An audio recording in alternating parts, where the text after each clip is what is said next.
rustic fish pie. I can't eat potatoes or dairy or gluten, so I've got some alternatives. The ingredients are going to be 1 cup of peas, handful of parsley, 200 millilitres of coconut milk, half a tin, about 300 to 800 grams of fish, depending on how much fish you like, a knob of butter, 2 sweet potatoes, chopped and peeled, and about 2 teaspoons of flour. Let's get making this.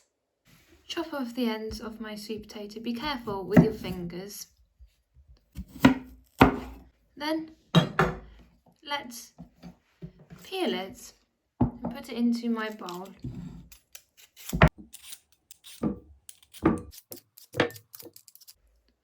Let's chop the sweet potato into small pieces. Be careful of your fingers, keeping them well away. Let's chop these in half, then into half again, into quarters. This will make it easier to make the mash.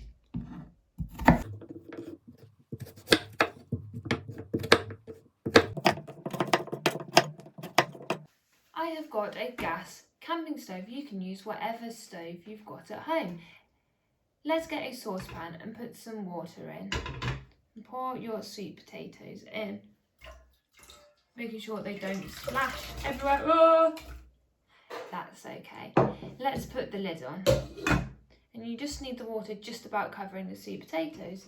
Let's put the gas on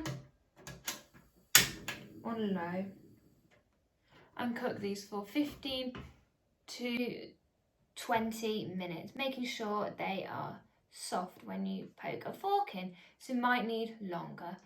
Let's see how long they take. I'm going to put a knob of butter in, about 20 grams, into my saucepan.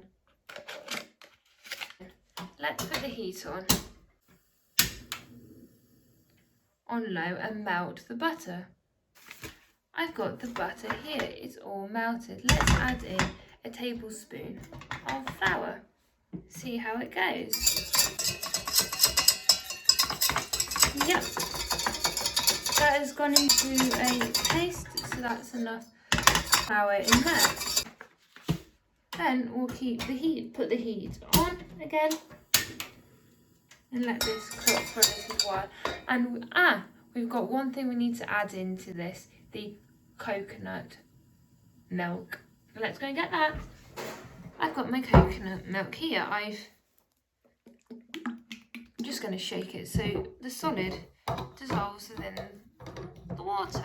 Opening it up with a can opener. Remember, can opener is going to leave the edge sharp, so you'll need a grown-up to help you with this. Definitely taking it off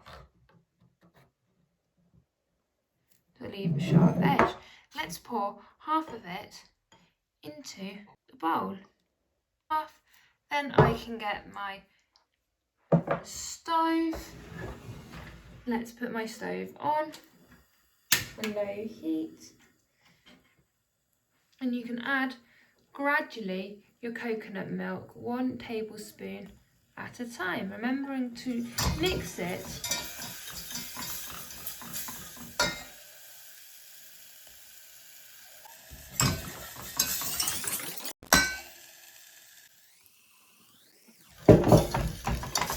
I'm adding more and more coconut milk in at a time, because then it won't make it as lumpy.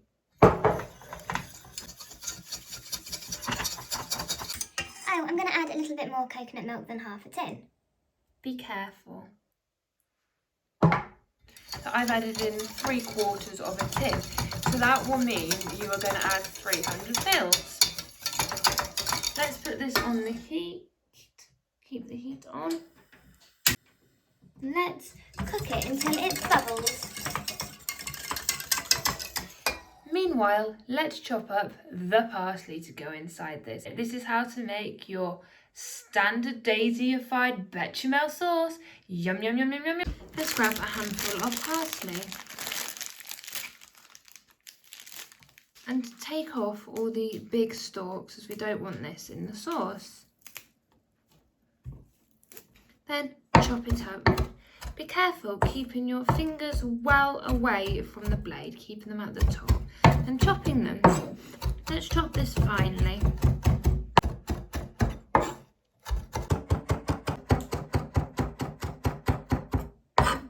I'm going to add the parsley to my sauce now.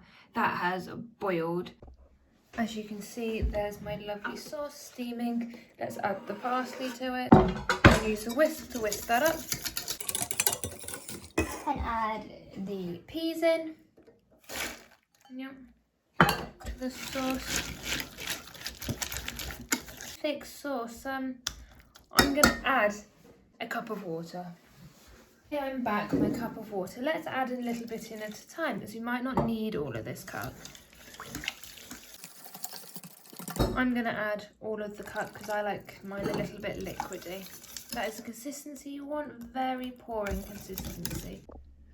I've got the skin on the fish and we don't want this. So let's slice it in half, just down to the skin layer, and then pull it towards your other hand. Be careful. This isn't very easy. I don't really know what I'm doing here. Well, let's try with the other side. The skin is very tough on this fish. I'm just gonna have to yank it away here. Let's try again. Cut the fish in half down to the skin layer and then pull it and cut it. Be really careful with the knife. And I will continue this with the rest of my fish. One thing you will really need to keep an eye out for is bones with this fish. There is a bone. I'm going to put my fish with my parsley sauce. This is cod, white, round fish, and then I have got a fish mix here with different types of fish. You can smell there is some smoked fish with this. You can kind of use any round fish. Flat fish isn't as good to make the fish pie. What have we forgotten to do? Mash the potatoes. You'll need a saucepan and a colander to drain your sweet potatoes off. Let's be careful, as this is going to be heavy and hot. Let's not splash it too much. Look at what I'm doing. Let's pour the sweet potatoes back into my saucepan, ready to mash. Let's add 120-gram knob of butter in here. I've used my goat's butter and mash it up. I don't have a proper masher, so I'm going to use a fork and my brute strength. One thing I would like to add is some salt.